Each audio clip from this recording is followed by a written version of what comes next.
So we are here to celebrate the go live for Sunshore Energy. I am joined by Mr. Shantanu, who is the co-founder, and Mr. Bison, who is the finance controller.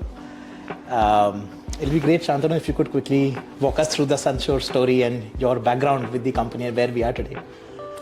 So basically, Sunshore started 10 years back. Right. We started as a solar EPC company where we used to help industries, go solar, go renewable. Then a couple of years back, we have raised a huge round of equity capital from a private equity called Partners Group. Since then, we have become a IPP. So now we set up our own power plants and we are more or less doing the same business. Now it's just that we own these assets and now we sell electricity to commercial industrial consumers. Fantastic. And the journey with your organization has been phenomenal, as we hear and see. So some light on some of the milestone which you may want to bring from projects. So basically, a year back, the total installed capacity that we had done was around 300 odd megawatts. Wow. Post the fundraise, now the target is to do 3 gigawatts in 4 years. Wow. So as we are ramping up the scale, we are almost going to be doing 10x of the capacity in what we had done in 9 years.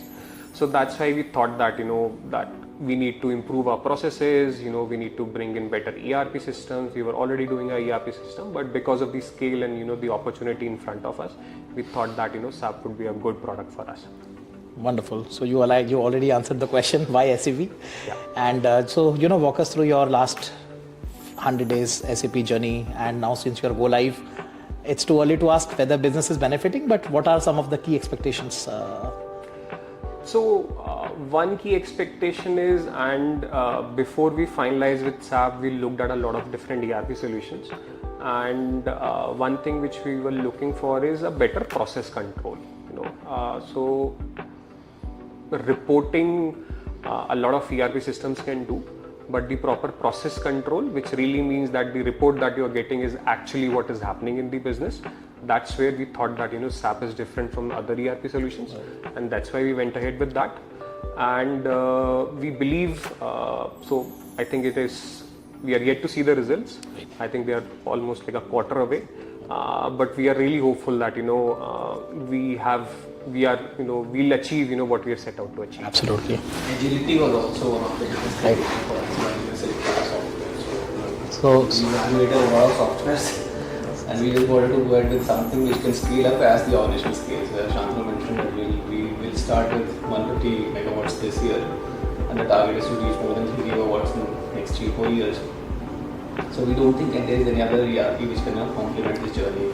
Super. And while we'll be ramping up our operations, our installed capacity, the magnitude of financial transactions will also go multifold. So while we are doing that much of capex every year, the controls and the governance are key aspects that we need to address. So this is also one of the criteria when we chose for this ERP. Right. So you are someone who's seen SAP before. Yeah. As well in your journey as we spoke. So currently now, are you hoping to get some of the things moving, and from your role, how does it ease out? So definitely we are looking forward to have a lot of efficiencies coming into our processes through this, because and this is the expectations across the organization and even for our board and our investors.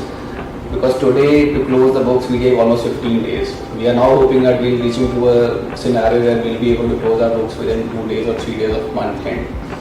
Then at the same time, the kind of manpower that we are today engaging to book our invoices, we look forward to harness the ERP to use it in such a manner that even if that scale of 200 to 2000 megawatts, I would probably not have to have people, multiplying in that ratio. So that's where probably SAP, and we hope for that SAP will come in and help us, bring out those efficiencies in terms of, looking forward to RPAs, automations, so that we are able to, bring out that efficiency that we're looking forward to. Super. So just one question from the partner, experience shortlisting process. What was the process like, and how did you come through the partner you worked with, and some words about your journey so far. Yeah, either one, sir. Shantanu. So as we looked at different ERPs as well, we looked at a lot of partners as well to help us implement SAP. One thing, which stood out was SGN's customer centricity. That's what we felt. The approach that, customer first, and which is our approach also, when we are doing business outside. And I think that is one place where we connected. And I think the decision has been right. SGN has been very supportive. It was a very, very short timeline. I think we started in December, and by 1st of April, in just 4 months, we were able to go live.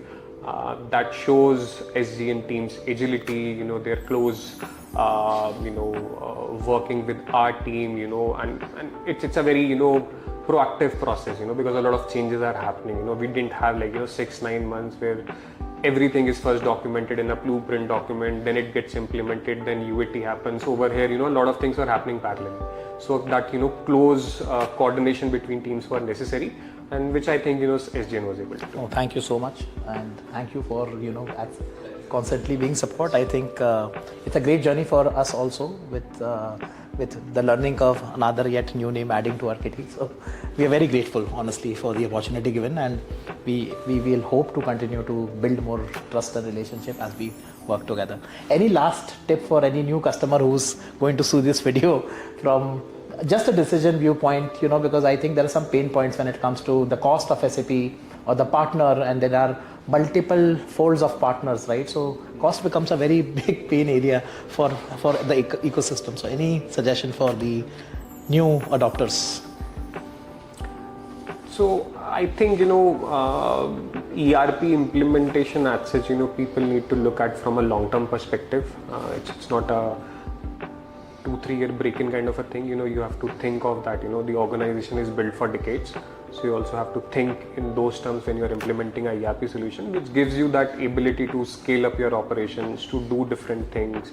And I think, SAP is a very good fit for that. Okay. So, any words from you? Final From words? my side, I think there are 2 key aspects when you're looking out for the ERP. One is that, whenever you are going to select an ERP, you should be very, very certain in your mind that what is it that you are going to expect from that ERP. That expectation per se has to be very clear. And then I think second thing that you should be able to articulate and communicate that expectation to your implementation partner, so that he is able to appreciate and understand that what exactly the organization is looking for. I think that's the building block for the entire implementation exercise. Thank you both Shantanu and Saurabh ji. And that's a wrap from SGN Software, and this is Adarsh Khandelwal signing off. Thank you.